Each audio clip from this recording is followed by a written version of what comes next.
"You're a nobody who doesn't deserve to exist," my brother shouted, selling my childhood home and leaving me destitute. He didn't realize that every property he owned was secretly mine, and I would leave him with nothing but ashes. Hey everyone. Before we dive in, I have a quick favor to ask. If you enjoy content like this, please hit the subscribe button. It's free, supports the channel, and ensures you never miss out on amazing videos. Alright, let's get started. I never thought I'd be writing this post, but I need to get this off my chest. What started as cleaning out our childhood home has turned into something I can barely wrap my head around. Mom passed away 6 months ago. Cancer. It was quick, too quick for any of us to really process it. The morning she passed, she called me to her bedside and squeezed my hand with surprising strength. "Benjamin," she whispered, "protect our legacy. The answers are in my study." At the time, I thought it was just the medication talking. My brother Thomas and I handled the funeral arrangements. Well, mostly I did.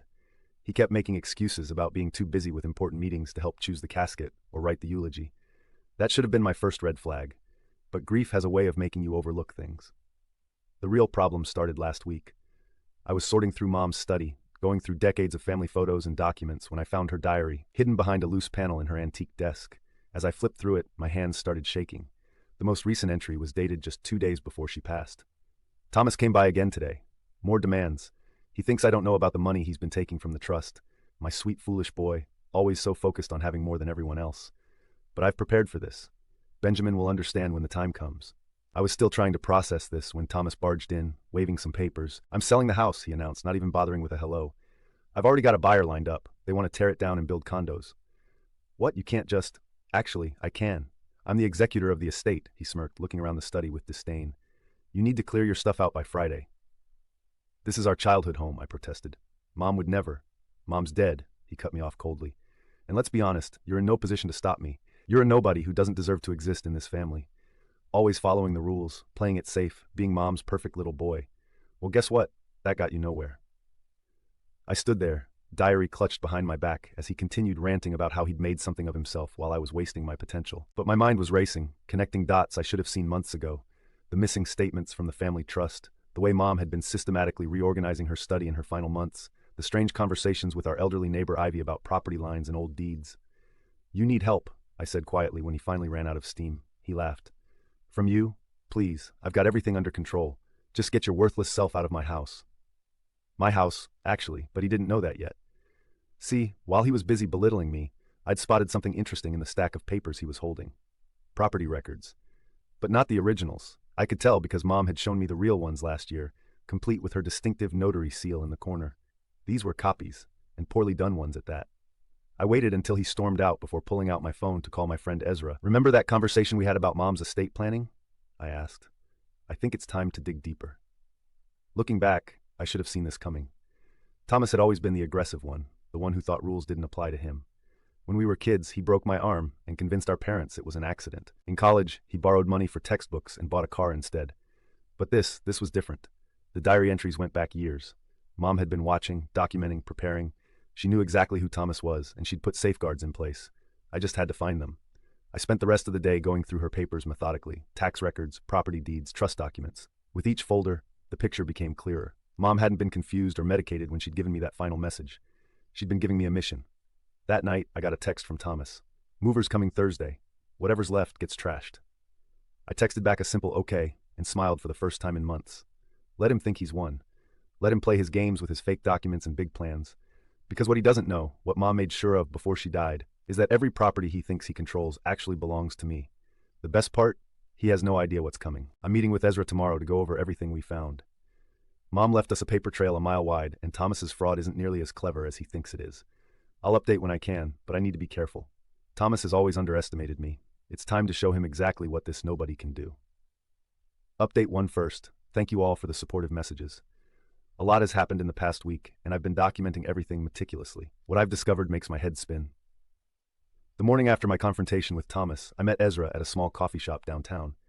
I brought Mom's diary and the files I'd found, spreading them across the table while my coffee went cold. Ezra's expression changed as he read through the entries. "Your mother," he said slowly, "was absolutely brilliant." He wasn't wrong. Mom hadn't just been keeping track of Thomas's schemes. She'd been 3 steps ahead of him the whole time. The diary detailed everything: dates, amounts, account numbers. She'd even kept USB drives with scanned copies of all the original documents, hidden in different locations throughout the house. But the real bombshell came when our elderly neighbor Ivy stopped by my table. I hadn't even noticed her in the coffee shop. She placed a weathered envelope in front of me, her hands trembling slightly. "Your mother asked me to give you this if Thomas ever tried to sell the house," she said quietly. "We had tea every Sunday for the past 2 years. She told me everything." Inside the envelope was a letter and a key to a safety deposit box. The letter was short but clear. "My dearest Benjamin, if you're reading this, then Thomas has shown his true colors. The key opens box 247 at First National. What you'll find there will protect our family's legacy from those who would destroy it for profit." I went to the bank that afternoon. The safety deposit box contained property deeds, trust documents, and a USB drive with video recordings. Mom had documented every conversation with Thomas where he'd pressured her about money or property. She'd even recorded him admitting to forging her signature on loan documents. But what truly floored me was finding Amelia's business card paperclipped to one of the files, Thomas's wife. On the back was a handwritten note from Mom. "She knows more than she lets on. Trust her." I hesitated for days before calling the number. When I finally did, Amelia's voice was tense. "I've been waiting for your call," she said. "Can you meet me somewhere private? There's something you need to see." We met at a park the next day. Amelia looked exhausted, shadows under her eyes. She pulled out her phone, showing me texts from Thomas. He'd been trying to liquidate properties quickly, talking about moving money offshore. "He thinks I'm asleep when he makes these calls," she said.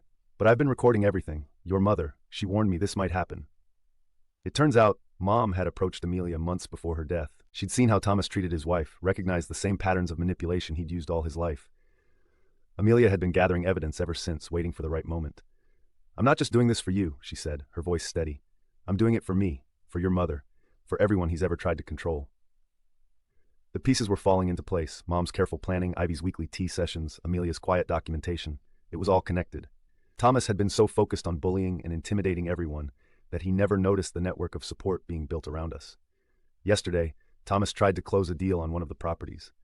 The look on his face when the title company called him about irregularities in the documentation was apparently priceless.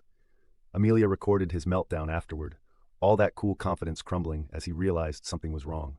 He's been calling me nonstop since then, switching between threats and attempts at reconciliation. "Come on, little brother," he pleaded in his latest voicemail. "We can work something out. Family should stick together, right?" The same family he said I didn't deserve to be part of last week. I haven't responded to any of his messages. Instead, I've been working with Ezra to compile everything we found. The illegal property transfers, the forged signatures, the embezzled trust funds. It's all documented. Mom made sure of that. This morning I received an email from an account I didn't recognize. It contained one line: "Check the guest house floorboards." ZZ for Zoe, my mother's name. She must have set up this email to send automatically after her death. I'm heading there tonight after Thomas leaves for his business dinner. Amelia confirmed he'll be gone for at least 3 hours.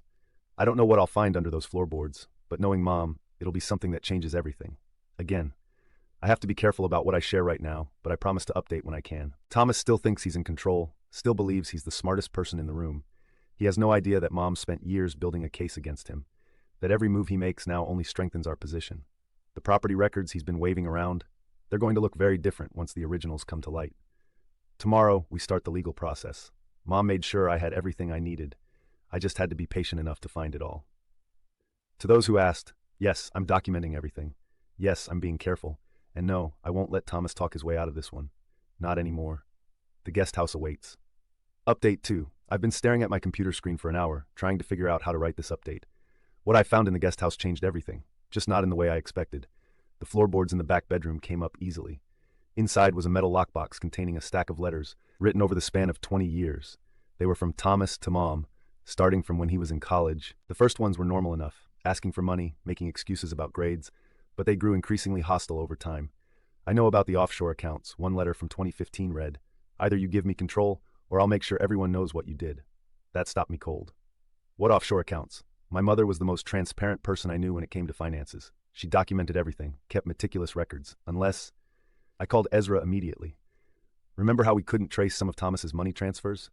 What if they weren't his transfers at all? 2 hours and several energy drinks later, we had our answer. The offshore accounts existed, all right? But they weren't Mom's, they were grandfather's. He'd set them up years ago as a safety net for the family, but Thomas had somehow gained access. He'd been using them to hide money he'd stolen from the family trust, then trying to blackmail Mom with his own crimes. But Mom had known. Of course she had. The USB drive we found contained a folder labeled Insurance, complete records of every transaction, every threat, every manipulation attempt. She'd been building this case for years. I was still processing this when Amelia called. She was crying. Thomas knows, she said. He found the recordings on my phone. He's destroying everything in his office. I've never seen him like this. I told her to get somewhere safe and called our elderly neighbor, Ivy. Within 20 minutes, Amelia was at Ivy's house and we were copying all her evidence to secure storage. That's when things got really interesting. A group email went out to several family members from Thomas's account. It was clearly written in anger, accusations about me trying to steal his inheritance, claims about Mom being manipulated in her final days. But he made one crucial mistake. He copied someone named Marcus on the email. Nobody in our family knows a Marcus. Some quick searching revealed Marcus was Thomas's partner in several property deals. Deals that should have gone through the family trust, but never did. More digging showed they'd been working together for years, artificially inflating property values and pocketing the difference. The family gathering last weekend was where it all came to a head. Thomas showed up unannounced, obviously drunk, waving printed emails and shouting about loyalty. Our cousin Sarah, who'd lost money in one of his schemes, finally snapped.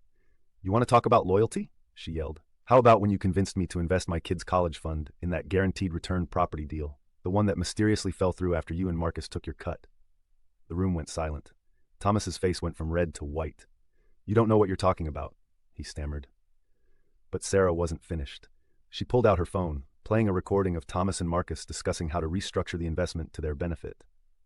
"Mom gave me copies of everything," she said quietly. "She wanted us all protected from you." The display of family unity seemed to break something in Thomas. He started laughing, a weird hollow sound. "You think you're so clever, all of you," he sneered. "Playing detective with Mom's little breadcrumb trail. But you have no idea what's really going on. No idea what she was capable of." He stormed out, but not before threatening to burn it all down if we didn't back off. Empty threats from a desperate man, I thought. Until this morning, I woke up to dozens of notifications. Thomas had tried to transfer ownership of multiple properties overnight. When that failed, he attempted to take out massive loans against them. When that failed too, he did something truly desperate. He tried to report the properties as fraudulently obtained, hoping to trigger an investigation that would freeze everything. He didn't realize those reports would lead straight back to his own paper trail. Ezra's been working non-stop to contain the damage. Amelia is staying with Ivy, gathering more evidence from her years of living with Thomas. And I've just received another automated email from Mom's account. "Guest house, second floor, behind the mirror. The combination is your birthday. Z. I'm heading there now." Thomas's threats about burning it all down have me worried. Not about the properties, but about what he might do when he realizes just how thoroughly Mom outmaneuvered him. The difference between us? I learned from Mom's patience and planning. Thomas still thinks he can bully his way to victory. He's about to learn otherwise. Final update.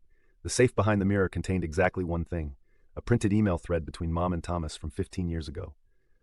The subject line read, "Last chance." In it, Thomas had threatened to reveal something about Mom's past that would destroy everything. Her response was simple. "I've already told Benjamin everything. Do your worst." He never replied. Here's the thing. Mom never told me anything devastating about her past, but she knew Thomas would assume she had, and that knowledge had kept him in check for years. It was brilliant. And now I finally understood the game we were playing. The next morning I had my assistant send an email to every member of the family trust. "Emergency meeting today, 2 p.m. Bring documentation of every interaction with Thomas." They came, all of them. Even distant cousins who'd been quietly nursing their losses for years. Each person brought their own piece of the puzzle. Promissory notes, verbal agreements, text messages. Thomas hadn't just been stealing from Mom. He'd been systematically bleeding the entire family dry. I laid out everything we'd discovered, the offshore accounts, the property schemes with Marcus, the forged documents. But I saved Mom's masterstroke for last. Remember how Thomas kept pushing to sell properties quickly? Turns out he had buyers lined up through shell companies, all connected to Marcus. They were planning to flip the properties for triple the price using insider information about upcoming development plans. But Mom had seen it coming. 3 years ago, she'd quietly added a clause to the trust. Any property sale had to be approved by a unanimous vote of all trust members. Thomas had been so busy playing his games, he never even read the amendment he'd signed. The family's reaction was everything I'd hoped for, but the real show was just beginning. While Thomas was busy threatening to burn everything down, I'd been working with Ezra to track every dollar he'd stolen. We found it all: hidden accounts, fake businesses, even cryptocurrency wallets. Mom's documentation gave us everything we needed. Then I did something Thomas never expected. I offered him a deal. "Meet me at the childhood home," I texted. 1 hour. Come alone. He showed up looking worse than I'd ever seen him. The expensive suit couldn't hide the exhaustion. "Come to gloat," he spat. I handed him a folder. "No, I came to give you a choice." Inside was a complete confession, already typed up. If he signed it, admitted everything to the family, and returned every dollar he'd stolen, he'd keep his freedom. If not, well, the second document was a detailed criminal complaint ready to file. He laughed that hollow laugh again. "You wouldn't dare. I'll tell everyone about Mom's." "About Mom's what, Thomas?" I interrupted. "The terrible secret you've been holding over her head? The one she told me all about? The color drained from his face. 15 years of leverage, gone in an instant. He never had anything on Mom. He'd been bluffing the whole time. And now he knew that we knew. You have 1 hour to decide, I said, turning to leave. Oh, and Amelia sends her regards. She's already signed her statement about your creative accounting. That broke him. He signed the confession right there on the hood of his car, hands shaking so badly he could barely hold the pen. The family meeting that followed was both an ending and a beginning. Thomas stood before everyone, reading his confession. Each admission was met with a different reaction. Gasps, tears, angry mutters. By the end, he looked smaller somehow, less like the giant who terrorized us all and more like what he really was, a scared man who'd built his life on lies. We're selling the properties, all of them. But not to Marcus's shell companies. Instead, we found buyers who will maintain the buildings, keep the current tenants, honor the community Mom loved. The proceeds will repay everyone Thomas stole from, with interest. Amelia filed for divorce this morning. Ivy's letting her stay as long as she needs. She brought us one final gift, recordings of Thomas and Marcus planning their next scheme, made just days before everything fell apart. We won't need them for legal proceedings now, but they're a nice insurance policy. The childhood home? We're turning it into a community center. Mom would have liked that. Thomas left town yesterday. The last thing he said to me was, "You've ruined everything I built." No, I corrected him. I protected everything Mom built. You just happened to be in the way.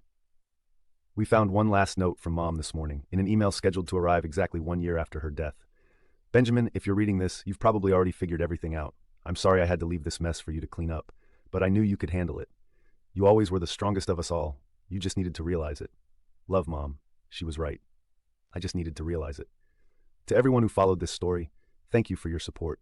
Special thanks to those who helped me understand what Thomas was doing with the cryptocurrency. You know who you are. I'm sure some of you are wondering if this is real. Honestly, sometimes I wonder too. But then I look at the stack of legal documents on my desk, the text messages from relieved family members, the keys to the community center project, and I remember, this is very real.